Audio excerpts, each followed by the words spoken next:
Selalu ada jawaban, selalu ada pertolongan di rumah Tuhan. Gereja JCC Cijantung menyambut Anda.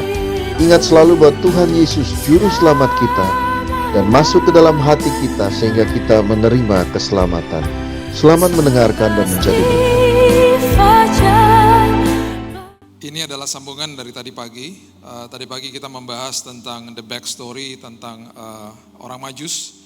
Bagaimana mereka mengalami Tuhan, mereka mengenal siapa pencipta dan Allah Elohim, dan akhirnya kehidupan mereka diubahkan Tuhan. Saya selalu katakan dan saya selalu ingatkan jemaat bahwa kekristenan esensinya bukan agama, esensinya adalah pengenalan sama Tuhan. Dan saya selalu ingatkan bahwa jangan terjebak jadi orang-orang Kristen yang agamawi. Hormati agama, hormati sinode, hormati denominasi, hormati organisasi. Tetapi pertumbuhan kita senantiasa ada di dalam pengenalan akan Tuhan. Tadi pagi kita membahas tentang pengenalan akan Tuhan dan ketika kita mengenal siapa Dia dalam hidup ini, pasti kehidupan kita berubah, itu sudah pasti. Ya, seringkali manusia terjebak di dalam tata ibadah. Seringkali akhirnya manusia saling mencibir tata ibadah satu sama yang lain. Gereja itu nggak tepuk tangan, berarti gereja itu kering. Gereja yang tidak tepuk tangan mencibir gereja yang tepuk tangan, katanya tidak menghargai hadirat Tuhan. Dan itu terus menerus terjadi. Itulah agama. Karena agama diciptakan untuk menjadi sarana untuk datang kepada Tuhan dengan cara yang berbeda-beda. Tetapi ketika kita mengerti pengenalan akan Kristus, kita tahu bahwa kita tidak menyembah sarana, kita menyembah Yesusnya. Kenal sama Dia. Itu sebabnya ada proses, itu sebabnya ada perjalanan iman, supaya manusia berkenalan dengan Elohimnya, dengan Tuhannya. Setelah kita mengenal Tuhan, selayaknya kita bertumbuh. Dan sama seperti Yesus ketika menjelma sebagai manusia, yang betul-betul selalu menegur saya adalah Dia pun bertumbuh. Karena menjelma sebagai manusia, Dia tidak lagi mengambil haknya sebagai Tuhan, turun kepada sederajat sebagai manusia, dan Dia mengambil proses satu demi satu seperti manusia. Dia bertumbuh secara fisik, Dia pun bertumbuh secara kerohanian. Lukas pasal yang kedua ayat yang ke-52 dengan jelas mengatakan begini. Lukas pasal yang kedua ayatnya yang ke-52. Saya mengucap syukur karena Dr. Lukas yang menulis Lukas ini menggambarkan ini kepada kita supaya kita mengerti Yesus pun bertumbuh. Yesus makin bertambah besar secara fisik pastinya, dan bertambah hikmatnya. Ini dia yang dikatakan, He grew in godliness dalam bahasa Inggrisnya. Dan besarnya dan makin dikasihi oleh Allah dan manusia, Dia pun bertumbuh. Kenapa seperti begitu? Coba kita lihat sama-sama di 2 Petrus pasal yang ketiga ayat 17 dan 18. 2 Petrus pasal yang ketiga ayat 17 dan 18. Firman Tuhan katakan begini. Tetapi kamu saudara-saudaraku yang terkasih, kamu telah mengetahui hal ini sebelumnya, karena itu waspadalah supaya kamu jangan terseret ke dalam kesesatan orang-orang yang tak mengenal hukum, dan jangan kehilangan pegangan yang teguh. Jangan sampai kamu tersesat, jangan sampai kamu kehilangan pegangan yang teguh. Bagaimana caranya? Ayat 18 mengatakan, bertumbuhlah dalam kasih karunia. Kemudian dalam pengenalan akan Tuhan. Kita udah bahas tadi pagi pengenalan akan Tuhan. Kalau belum nonton nanti tinggal dilihat YouTube-nya. Dan juru selamat kita Yesus Kristus, baginya kemuliaan sekarang dan sampai selama-lamanya. Selama musim sulit ini, keabsahan dan keaslian iman seseorang kelihatan dan teruji. Ironisnya, saya sempat melayani beberapa hamba Tuhan yang rontok alias kelihatan keaslian daripada imannya. Sekedar berkhotbah, sekedar mengeluarkan kata-kata tidak menjamin pertumbuhan kerohanian seseorang. Usia seseorang tidak menjamin pertumbuhan kerohanian orang itu. Nanti saya kasih tahu contohnya.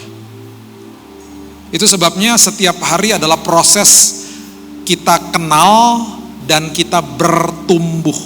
Supaya apa? Supaya tidak tersesat dan kehilangan pegangan yang teguh. Siapa yang suka tersesat dan kehilangan pegangan? Anak kecil. Makanya anak kecil paling banyak yang diculik. Karena mereka kenapa? Masih kecil. Mereka bisa pegang orang tuanya ketika di tempat keramaian mereka melihat apa yang mereka inginkan, tangan orang tuanya dilepas. Mereka pergi dan akhirnya tersesat dan kehilangan pegangan yang teguh. Itu sebabnya dalam bahasa Inggris dikatakan anak kecil paling sering got kidnapped, diculik. Dan banyak orang Kristen yang diculik karena tidak mengerti esensi pertumbuhan. Mereka berpikir bahwa saya kalau sudah datang ke sebuah ibadah dan saya rajin ibadah di gereja, nanti akan bertumbuh sendiri. Gak bisa. Sekali lagi, ini sarana. Pertumbuhan kerohanian adalah saya memberitahu diri saya untuk bertumbuh setiap hari, dan itu sesuatu yang aktif dilakukan setiap hari. Supaya apa? Supaya saya tidak diculik, supaya saya tidak hilang, supaya saya tidak tersesat. Itu maksudnya. Orang dewasa nggak ada yang tersesat. Karena dia sudah tahu jalan yang benar gimana, jalan yang harus begini gimana, dan lain sebagainya. Karena udah dewasa gitu loh. Dibanding anak kecil maksud saya gitu ya. Amsal 20 ayat yang kelima, coba lihat. Ini adalah Amsal yang seringkali mungkin dibahas dalam konteks yang berbeda karena dipikir ini adalah tentang potensi manusia. Ya. Amsal 20 ayat yang kelima mengatakan begini. Rancangan di dalam hati manusia, ya, rancangan di dalam hati manusia itu seperti air yang dalam. Tetapi orang yang pandai tahu menimbanya. Oke? Rancangan di dalam hati manusia seperti air yang dalam. Rancangan itu bahasa aslinya etsah. Bahasa etsah itu artinya adalah firman Tuhan yang sudah pernah kita dengar dan kita lihat. Itu etsah. Sebuah kebenaran firman, sebuah pewahyuan, sebuah pedoman, sebuah panduan yang sudah pernah kita dengar, firman yang sudah pernah kita dengar, firman yang pernah kita baca. Itu etsah. Dan itu terletak di dalam kedalaman kita.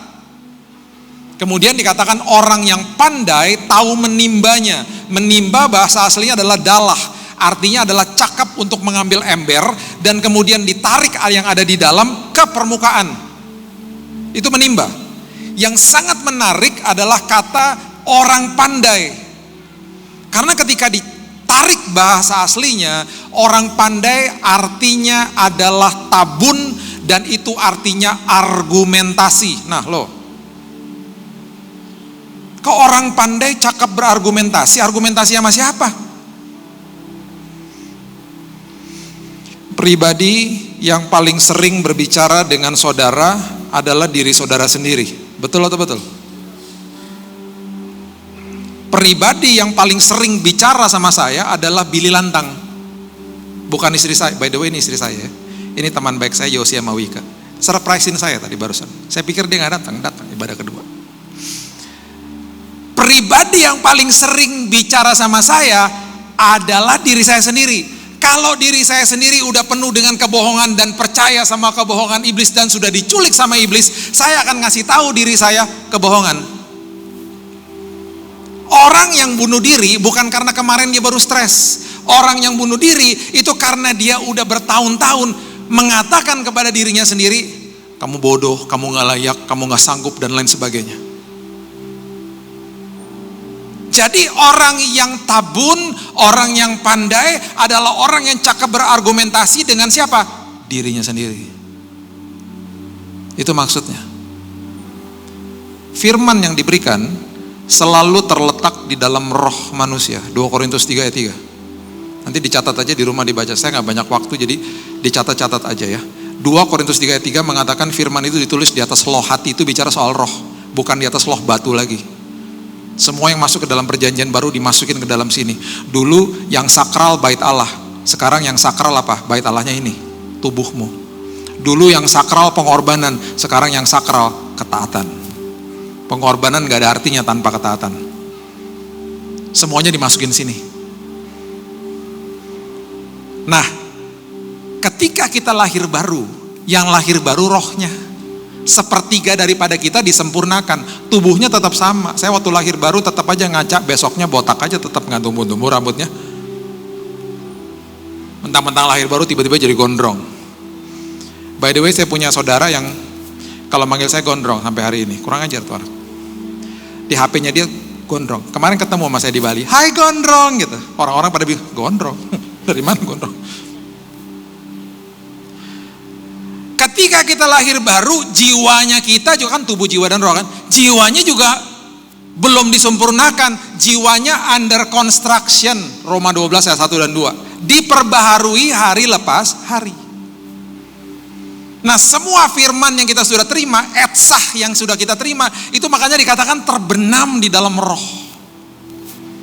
Orang yang pandai, orang yang tabun adalah orang yang cakap berargumentasi ketika berhadapan dengan masalah. Jiwanya mengatakan begini, ambil jalan itu karena sesuai sama keinginan daging. Tetapi rohnya katakan begini, jangan, itu salah. Tapi enak yang ini, kan daging enak. Firman Tuhan katakan jangan, itu salah. Belum tentu yang baik itu benar, tapi kalau di dalam kebenaran pasti membawa kebaikan. Rumah saya di Jakarta Pusat. Kalau saya mau ke JCC Cijantung, saya harus arahnya ke timur, itu jalan yang benar, betul gak? Kalau saya katakan begini tadi pagi, saya gak mau ke arah timur karena jalannya bolong-bolong misalnya. Jalannya tidak baik. Saya mau ke arah utara aja, karena ke utara jalannya udah diaspal, itu lebih baik. Nyampe ke sini gak? Enggak. Nyampenya ke Ancol. Betul? Nyampenya ke Ancol. Tapi kalau saya katakan begini, walaupun jalannya gak baik, tapi yang benar tuh ke timur. Nyampe tujuan gak? Nyampe. Di dalam kebenaran selalu membawa kebaikan. Di dalam kebaikan belum tentu benar. Makanya carilah dahulu kerajaan Allah dan bukan kebaikannya, kebenarannya.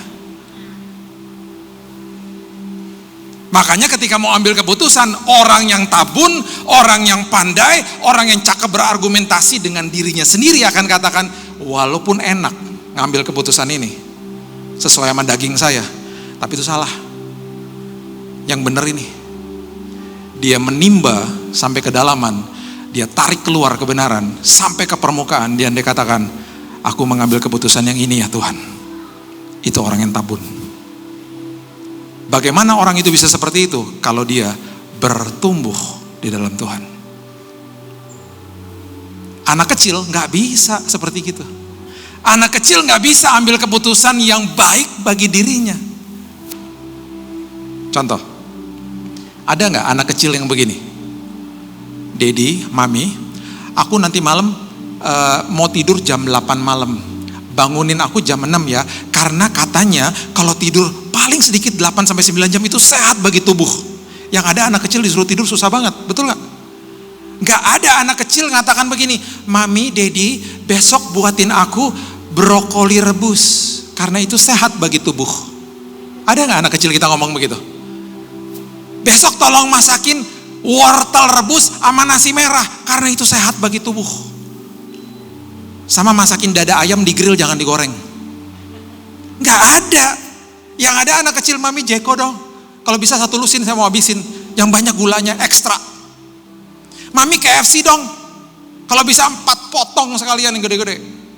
Habis gorengan, gula, permen, dan lain sebagainya, karena itu enak. Itu anak kecil. Tapi orang yang tabun adalah orang yang bisa mengambil keputusan. Itu makanya. Itu sebabnya firman Tuhan katakan gini. Coba lihat. 1 Korintus 2 ayat 14. 1 Korintus 2 ayat 14. Manusia duniawi tidak menerima apa yang berasal dari roh Allah. Karena hal itu baginya adalah suatu kebodohan. Ia tidak dapat memahaminya sebab hal itu hanya dapat dinilai secara rohani. Jangan baca ayat ini dan mengatakan bahwa orang duniawi kok Pak, bukan buat saya. Jangan salah, orang Kristen banyak yang duniawi pikirannya. Akhirnya apa? Firman kebenaran jadi kebodohan. Orang yang duniawi, orang Kristen yang pikirannya duniawi, kebenaran jadi kebodohan. Contoh, saya diajak ke galeri lukisan sama teman saya. Saya suka lukisan tapi gak ngerti dunia lukisan. Jadi waktu teman saya bilang, ini bro lukisan harganya 1 M, saya begini, hah 1M. Dalam hati saya cuma coret-coretan doang, gue juga bisa buat kayak begitu 1M. Lu bro, kalau lu lihat lebih dalam lagi tuh artinya gini katanya gitu. Saya lihat lebih dalam lagi, pusing saya. Karena saya nggak ngerti dunia lukisan. Dan akhirnya menjadi kebodohan bagi saya ketika teman saya bilang gini, itu udah ada yang beli. Hah? Ada yang beli? Dalam hati saya, gue juga bisa. Coret-coret begitu doang, karena abstrak banget gitu. Karena saya nggak paham dunia lukisan. Coba ya, sekarang saya kasih tahu gini. Kita semua punya hobi kan? Saya punya hobi juga. Kalau saya ceritain hobi saya, mungkin beberapa Bapak Ibu pasti merupakan kebodohan. Saya kolektor pesawat terbang, 350 saya punya. Mainan, jangan kaget. Kayak banget tuh hamba Tuhan. Pesawat P300 Garuda kasih gitu banyak. Mainan, ya, diecast skala 1/400 segini-segini. Saya kalau di antara kolektor diecast, saya salah satu yang terlengkap untuk mengumpulkan koleksi maskapai Indonesia. Saya punya dari Garuda zaman dulu sampai sekarang. Detail buatnya. Kenapa? Karena saya suka dunia aviasi. Kalau nggak jadi hamba Tuhan, udah jadi pilot. Gini-gini saya punya sertifikat nerbangin pesawat dari sertifikat dari Boeing. Kalau sampai tiba-tiba pesawatnya mau mendarat, tiba-tiba pilotnya sakit perut, saya bisalah daratin Boeing 737. Ngerti-ngerti dikit lah. Karena saya suka dunia aviasi. Saya bisa lihat pesawat dari bawah, saya bisa tahu, bisa kasih tahu Bapak Ibu itu pesawat jenis apa, saya tahu. Karena mata saya udah terbiasa. Saya ada delay di airport, saya nggak masalah. Yang penting ada kaca gede gitu, saya bisa liatin pesawat turun naik nggak masalah saya. Saya suka-suka aja duduk situ main ngopi-ngopi liatin pesawat. Suka. Makanya saya koleksi pesawat. Lagi rencana lagi bangun airport, mainan jangan kaget, ya airport. Ntar kalau udah jadi airportnya saya undang kita tumpengan peresmian airport. Ada lampu-lampunya gitu, lucu. Saya bisa cerita tentang hobi saya karena saya ngerti. Bagi yang gak ngerti, kebodohan. Ngapain sih ngumpulin kayak gitu? Ada lagi orang punya hobi ngumpulin apa? Biawak. Nah loh. Kebodohan kan? Bagi, ngapain sih lu? Iseng banget biawak. Lucu bro. Lucu apanya? Jadi firman Tuhan sama seperti begitu. Makanya ketika ada suami istri datang minta di counseling, tiba-tiba yang satunya disakiti sama satunya, terus kita bilang gini, ampuni ya Pak atau Bu. Enak aja ngomongnya gitu. Enak aja. Orang dia yang salah juga. Nah terus saya kutip firman. Gini ya Pak, Bu, emang susah. Tapi menurut firman Tuhan, Yesus mengajarkan kita harus saling mengasihi sama seperti Dia mengasihi saya. Yesus mengasihi saya. Bukan sama seperti pasangan saya mengasihi saya, bukan. Jadi kita wajib saling mengampuni karena Dia mengasihi saya. Standarnya itu. Bukan standarnya pasangan saya mengasihi saya, bukan. Nah bagi orang Kristen pun yang masih duniawi akan mengatakan, itu kebodohan, enak aja, bukan gue yang salah, gue suruh minta maaf. Itu sederhana loh. Itu sebuah tindakan yang sulit gak? Sulit. Tapi kalau gak ngerti firman, kebodohan. Itu sebabnya Paulus mengatakan begini di 1 Korintus. Ya, di 1 Korintus dia mengatakan hal seperti ini dan kemudian dia lanjutkan dengan ini, 1 Korintus 3 ayat yang pertama. Dan aku, saudara-saudara, pada waktu itu aku tidak dapat bicara dengan kamu sama seperti manusia rohani. Karena jemaat di Korintus bebel banget gitu ya. Nah, tapi hanya dengan manusia duniawi yang belum dewasa dalam Kristus. Susulah yang kuberikan kepadamu bukanlah makanan keras. Sebab kamu belum dapat menerimanya dan sekarang pun kamu belum dapat menerimanya. Saya gak bisa ngomong sama kamu gak nyambung. Karena kamu masih anak kecil, kamu masih minum susu. Mau Tuhan ngomong sama kita seolah-olah kita masih minum susu? Kalau kita ngomong sama anak kecil gimana sih biasanya? Kita kalau ngomong sama anak kecil kan gini, halo, namanya siapa? Gitu kan? Apakah kita jadi anak kecil? Enggak, kita menjadi seperti anak kecil, itu toleransi. Kalau menjadi anak kecil itu kompromi. Menjadi seperti anak kecil itu namanya toleransi. Supaya dia mengerti bahasa kita. Halo, namanya siapa? Itu bahasa yang kita bicara sama anak kecil. Bahasa itu saya nggak bisa bicara sama istri saya. Halo sayang, namanya siapa? Kamu habis khotbah dari JCC jadi aneh gitu, dikasih apaan? Gak bisa. Mau apa Tuhan bicara sama kita seperti Paulus bicara sama jemaat di Korintus? Lu masih minum susu, gue gak bisa, gak nyambung ngomong sama lu. Semua perkara besar yang dia mau titipkan bagi kita tertunda karena kita gak bertumbuh. Ironis, sedih. Makanya di kotak Lego itu ada tulisan begini, untuk umur 2 dan 4 sampai 4, umur 6 sampai 8, umur 10 sampai 16, ada lagi Lego teknik 16 ke atas. Waktu anak saya masih kecil, saya gak mungkin kasih Lego yang 16 plus, rusak. Saya kasih sesuai sama umurnya. Ingin gak saya kasih yang hebat, paling hebat Lego? Oh iya, belum dewasa cuman. Sama aja Tuhan juga gitu. Di kantongnya banyak perkara besar yang dia mau titipkan untuk dikelola. Kita pengelola bukan pemilik. Akhirnya tidak dirilis sama Tuhan, tidak diberikan, tidak dititipkan. Karena gak dewasa-dewasa. Gak bertumbuh-bertumbuh. Saya suka dengan Daud ketika dia mengatakan begini di Mazmur 131 ayat yang kedua. Dia katakan begini. Ini bagi saya keren banget. Dia ngomong gini sama jiwanya sendiri. Mazmur 131 ayat 2, sesungguhnya aku telah menenangkan dan mendiamkan jiwaku. Karena dia tahu jiwanya penuh sampah. Seperti anak yang disapih berbaring dekat ibunya, ya seperti anak yang disapih jiwaku dalam diriku. Kata disapih itu berarti wean bahasa Inggrisnya. Itu berarti dilepaskan dari ketergantungan sama susu.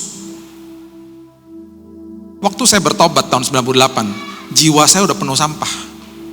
Dari apa yang saya lihat dan dengar. Dan sampai hari ini juga jiwa kita seringkali penuh sampah dari apa yang kita lihat dan dengar. Makanya Daud katakan, aku mendiamkan jiwaku. Aku menenangkan jiwaku supaya itu bukan sumber pengambilan keputusan, tapi dari rohku.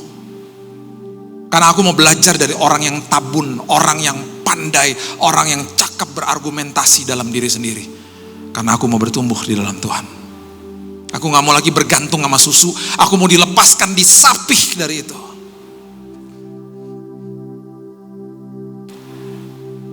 Ibrani pasal yang kelima ayat 13 mengatakan begini.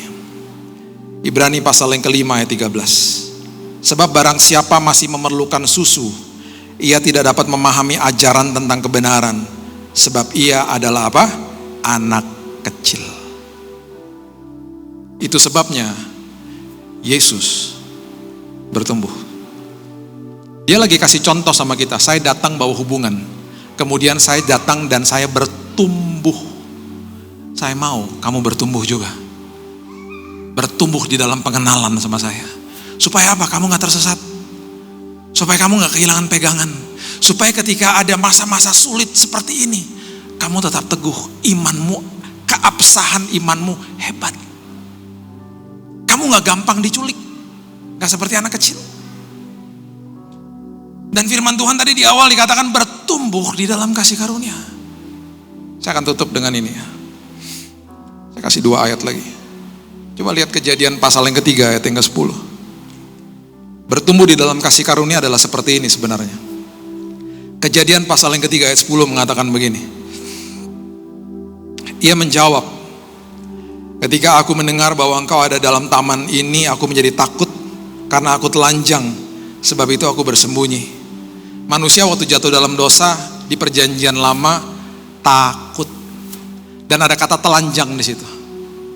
Semua yang ada di perjanjian baru yang saya katakan tadi, semuanya serba fisik. Masuk ke dalam perjanjian baru, dalam zaman kasih karunia, bertumbuh dalam kasih karunia, semuanya masuk dalam sini. Dulu waktu manusia jatuh dalam dosa, ketakutan sama Tuhan. Sekarang ketika kita jatuh, ketika kita lemah, ini yang terjadi. Pertumbuhan dalam kasih karunia itu salah satu contohnya tuh yang luar biasa adalah ini. Coba lihat ayat terakhir, Ibrani 4 ayat 12 dan 13. Ayat favorit jemaat. Ayat apa? Ayat terakhir. Di sini enggak tapi ya, di tempat-tempat lain. Kalau dia bilang ayat terakhir, jemaat langsung yes, entar lagi selesai nih. Di sini enggak, kelihatannya semuanya mukanya haus-haus sama firman Tuhan. Ya udah terakhir deh gitu.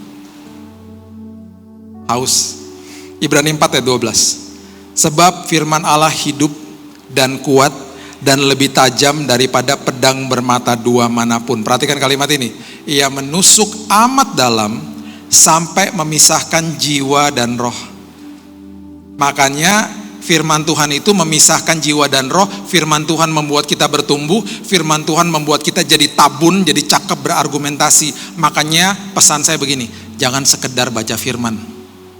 Udah harus masuk ke dalam level yang apa? Firman baca kita.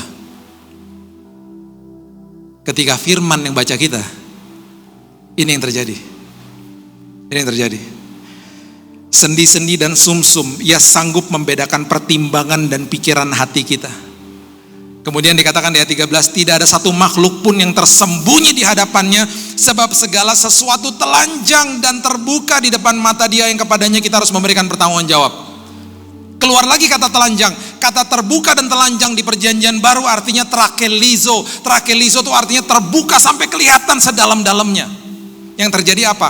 Bukan penuduhan dan penghukuman lagi, beda. There is no condemnation. Tidak ada lagi penuduhan. Bapak Ibu jatuh, kasih Tuhan tetap. Tetapi bukannya berarti kasih karunia adalah tiket berbuat dosa, bukan. Kasih karunia mendidik. Dosa ada akibat, tapi itu bukan hukuman Tuhan. Ada akibatnya. Ada akibatnya. Kalau kita mengerti ini, kita akan mengerti prinsip-prinsip ini. Ini yang saya lakukan kepada kedua anak saya. Ketika mereka masih kecil, kalau mereka melakukan kesalahan, saya tidak pakai metode begini. Anak siapa kamu? Saya nggak pernah pakai begini. Saya pakai metode begini. Ini kasih karunia, dirangkul, bukan digini-giniin. Kamu tuh ya bandel banget sih. Nggak pernah saya begitu. Ketika mereka berbuat kesalahan, saya akan jongkok. Saya akan rangkul dia. Saya akan bilang gini, Dek, apa yang Dedi bisa buat supaya kamu tidak mengulangi perbuatanmu lagi? Langsung di dalam pikirannya dia, ayahku ada di pihakku, bukan berseberangan sama aku. Langsung saya bilang gini, apa Dek yang harus aku perbuat supaya kita sama-sama satu tim nih, supaya kamu gak berbuat lagi? Dad, kalau sampai aku buat lagi, aku yang pilih hukumannya Dad. Dedi ambil aja mainan-mainan aku yang aku suka, jangan ajak aku ke tempat-tempat yang aku suka. Aku mau belajar untuk ngerti supaya aku gak buat lagi. Waktu dia buat lagi, dia salah lagi, saya rangkul lagi. Oh, nangis dong dia. Dad, aku tahu aku salah. Ambil deh mainan aku. Aku konsekuensi. Dia sakit hati gak sama saya? Enggak. Dia bertumbuh di dalam kasih karunia. Makin paham sama kasih Tuhan, makin gak mau buat dosa. Itu kasih karunia. Apa yang terjadi ketika mereka bertumbuh dewasa? Yang mereka lakukan adalah begini. Mereka tidak mau melakukan kesalahan. Kalau saya dan istri saya gak di rumah. Kenapa? Bukan karena ketakutan. Karena hormat sama orang tuanya. Takut akan Tuhan, itu bukan ketakutan sama Tuhan. Takut sama Tuhan adalah karena hormat sama Tuhan. Begitu besar kasihnya kepada saya. Sampai dia menjelma jadi manusia. Aku gak mau buat dosa. Karena dia ada di pihak saya. Itu namanya pertumbuhan di dalam kasih karunia. Gak dituduh sama Tuhan. Disayangin. Saya tutup ya sama cerita ini. Tim musiknya boleh naik. Saya tutup sama cerita ini. Saya gak ngomong gini mentang-mentang saya ngomong, oh Pak Pendeta udah tingkat dewa, udah gak enak aja. Saya manusia juga, saya pun bertumbuh. Dan saya gak malu cerita seperti ini. Anak saya yang kedua masih sekolah online. Sekitar 2 bulan lalu ada midterm, tes. Kalau tes itu ya masih online dong. Anak saya ini adalah anak yang pandai dalam segala bidang kecuali matematika. Siapa yang suka matematika? Cuman dikit kan, tuh cuman Wika doang yang suka. Yang lain pada saya juga gak suka. Sampai anak saya bilang gini, siapa sih yang ciptain matematika? Gak penting banget tuh pelajaran gitu. Gak ada yang pakai, enak aja gak ada yang pakai. Ya kamu gak pakai, tapi banyak yang pakai lah. Apalagi algebra tuh, siapa tuh orang ciptain? Dia marah-marah karena susah bagi dia. Ulangan online, angkanya 57 ya sayang, 57 dari 60 lulus, 57 harus remedial, tes ulang. Dan dia bilang, Dad, aku dapat angka 57. Ya udah kamu belajar deh. Remedialnya kapan? Minggu depan. Oke, belajarlah. Biasanya kalau habis remedial angkanya pasti lebih baik, betul nggak? Biasanya kan gitu. Dan juga biasanya kalau dia remedial angkanya bagus, selalu lebih baik maksudnya. Setelah dia remedial, dapat hasil 2 hari setelah itu, pas kami lagi mesbah keluarga, malam-malam dia bilang ini, Dad, I have a news, ada kabar. Gimana? Jadi berapa angkanya? 65, 70? No, 43. 43, jeblok banget. Biasanya remedial lebih bagus, 43. Ya udahlah, gimana? Susah Dad. Udah kita ngomong, tiba-tiba lagi tengah-tengah ngomong, dia tiba-tiba cerita kan, dia bilang ini, iya, tapi kalau lagi sekolah online enak juga ya, aku bisa keluar kamar ambil minum segala macam. Karena kemarin juga pas lagi ujian remedial, ujian ulangan itu, kamera zoomnya dimatiin sama gurunya. Kita offline karena gurunya ada urusan. Terus saya dengar gitu kan, saya tunggu. Jadi waktu kamu lagi ujian remedial, kameranya mati, gurunya pergi, offline, gurunya nggak lihat, enggak. Terus saya bilang gini, itu berarti gurunya lagi kasih kode sama kamu boleh buka buku, boleh lihat jawaban. Kenapa saya ngomong gitu? Karena saya dulu suka nyontek. Dan saya mau kasih tahu anak saya bahwa, please deh, jangan kaku-kaku banget deh. Saya mau bantuin dia juga supaya dapat angka yang bagus. Anak saya bilang gini, gak boleh Dad. Tahu dari mana gak boleh, saya bilang gitu. Waktu sebelum gurunya offline, matiin Zoom, gurunya ngomong gak boleh buka buku? Enggak, itu berarti dia kasih kode, kamu boleh buka buku. Itu dia kasih kode. Gak bisa Dad, gak boleh. Saya gak puas sama jawaban anak saya. Kira-kira berapa hari setelah itu ada pembagian raport online juga. Saya tanya sama gurunya, sama missnya, Miss, itu kemarin pas lagi ujian remedial katanya offline ya. Itu berarti anak-anak boleh buka buku kan Miss? Ya nggak boleh lah Pak, namanya juga tes. Oh ya udah Miss, saya cuma mau tanya aja, saya jadi malu sendiri. Malam harinya saya peluk dia, namanya Keaton, I'm so sorry, aku yang salah. Saya ketampar banget sama dia ketika dia bilang gini, Dad, aku lebih baik dapat angka 43 daripada aku gak jujur.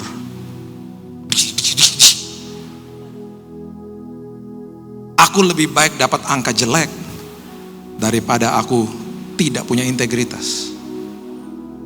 Itu yang saya katakan di awal tadi, usia tidak menentukan kedewasaan rohani. Apakah di momen itu saya bertumbuh? Saya mengalami momen trakelizo. Saya ditelanjangin, terbuka sama Tuhan. Apakah setelah itu saya merasa tertuduh? Enggak, saya merasakan kasih Tuhan. Makasih ya Tuhan. Saya bertumbuh lagi. Saya mau jadi dewasa lagi. Ini aspek hidupku yang aku masih lemah mungkin Tuhan. Yesus datang, bawa hubungan. Kemudian secara fisik dia bertumbuh, secara kerohanian pun dia bertumbuh. Yuk kita respon di dalam musim Natal ini. Setelah kita kenal, kita bertumbuh di dalam kasih karunia. Supaya masuk ke tahun 2022 kita gak kehilangan pegangan. Kita gak tersesat. kita makin pakem di dalam Tuhan, makin tajam di dalam pengenalan akan Tuhan. Mari kita tundukkan kepala.